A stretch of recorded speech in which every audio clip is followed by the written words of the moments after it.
Nürnberg prosesi 2-ci Dünya müharibəsinin qalib müttəfiq dövlətləri tərəfindən məğlubiyyətə uğradılmış nasist rejiminin öndə gələn şəxsiyyətlərini mühakimə etmək üçün 1945-1949-cu illərdə qurduqları məhkəmədir. Bu məhkəmələr 2-ci Dünya müharibəsindən sonra soyuq müharibənin hələ tam olaraq ortaya çıxmadığı, hüquqiliyin ön planda olduğu dövrdə nasist rejiminin şok edici vəhşətinə bir reaksiya olaraq qurulmuşdu. Hərbi məhkəmələr ABŞ, İngiltərə, Fransa və Rusiyanın hakimlərindən təşkil olunmuşdu və mühakimə edilənlər öndə gələn şəxsiyyətlər arasında Martin Bormann, Rudolf Hess və Ribbentrop da var idi. Hələ 1942-ci ildə Sovet Rusiyası nasist cinayətkarlarını mühakimə etmək üçün hərbi tribunal yaradılması barədə fikir bildirmişdi. Stalin isə bir neçə dəfə bildirmişdi ki, 2-ci Dünya müharibəsinə səbəb olan şəxslər beynəlxalq məhkəmədə əməllərinə görə cavab verməlidirlər. Churchill isə düşünürdü ki, əsas hərbi cinayətkarlar əsir götürülən kimi edam edilməlidir. 1945-ci ildə ABŞ və Böyük Britaniya əhalisinin 70% də bu fikri dəstəkləyirdi. O dövr üçün beynəlxalq tribunal yenilik sayılırdı.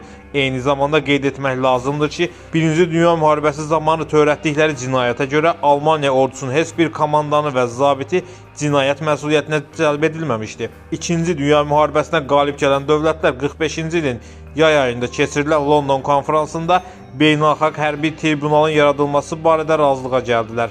1945-ci ilin 29 avqust tarixində əsas hərbi cinayətkarların siyahısı dərc edildi. Bu siyahıda 24 nəfərin adı var idi. Hərbi cinayətkarlara qarşı 4 müxtəlif istiqamətdə ittiham irəli sürüldü. Müxtəlif ölkələrə qarşı aqressiv hərəkətlər, dünyaya qarşı cinayət, hərbi cinayətkarlıq, bəşəriyyətə qarşı cinayət. Maraqlısı odur ki, sonuncu bənd Alman hüquqşünasları tərəfindən əlavə edilib. Onların fikrinə görə müttəfiqlər tərəfindən Drezdenin bombalanması, Hiroşima və Nagasakiyə nüvə hücumu da bu bəndə əlavə etmək olar. 1945-ci ilin 18 oktyabr tarixində ittiham materialları artıq hazır idi.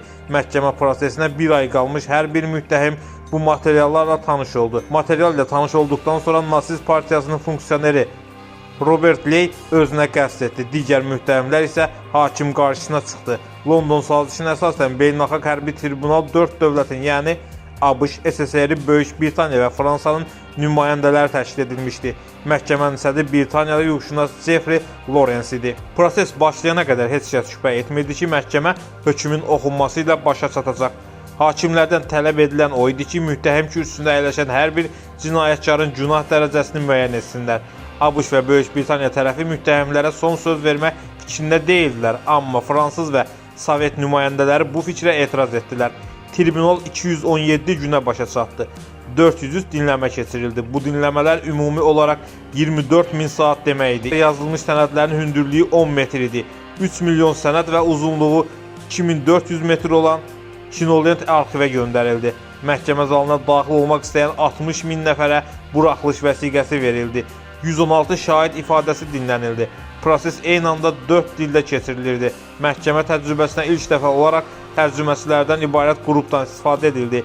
250 nəfər mətbuat nümayəndəsi məhkəmənin gedişatı barədə dünyanın müxtəlif dövlətlərinə xəbər ötürdü. Sübut olaraq çoxsaylı şahid ifadələri, əsri düşərgələrin sakinləri, foto və kino sənədlərindən istifadə edildi. Eyni zamanda ittiham olunan tərəfdən imzalanmış və yazılmış əmrlər, raportlarda sübut kimi istifadə edildi. Bu sənədlər və ifadələr əsasında məlum oldu ki, 3-cü Reyxin hərbi və iqtisadi cinayətlərdən başqa digər planları da olub. Nasist rəhbərliyinin hərbi əsirlər və işğal edilmiş ölkə sakinlərinin kütləvi məhvi ilə bağlı ciddi planları var imiş. Müttəhimlər özlərini şux tutur, vaxtı uzadaraq cəzadan yaymaq istəyirdilər. Onlar düşünürdülər ki, gərgin beynəlxalq vəziyyət onların lehinə işləyə bilər. 1946-cı ilin 5 mart tarixində Churchill çıxışında soyuq müharibənin başladığı barədə siqnal verdi. Bu isə məhkəmənin öz mənasını itirəcəyi barədə fikir formalaşdırmışdı. Amma müttəhimlərin arzusu reallaşmadı. 11 nəfər asılma yolu ilə edam cəzasına məhkum edildi.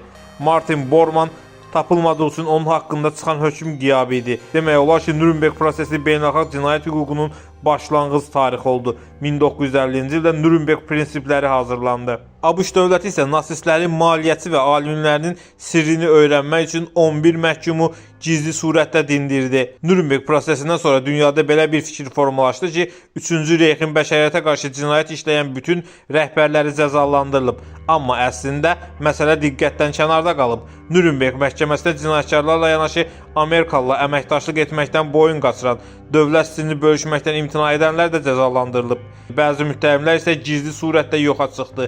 Bir müddət sonra yoxa çıxan müttəhimlərin sorağı okeanın o tayından Mərkəzi Kəşfiyyat İdarəsinin gizli laboratoriyalarından gəldi.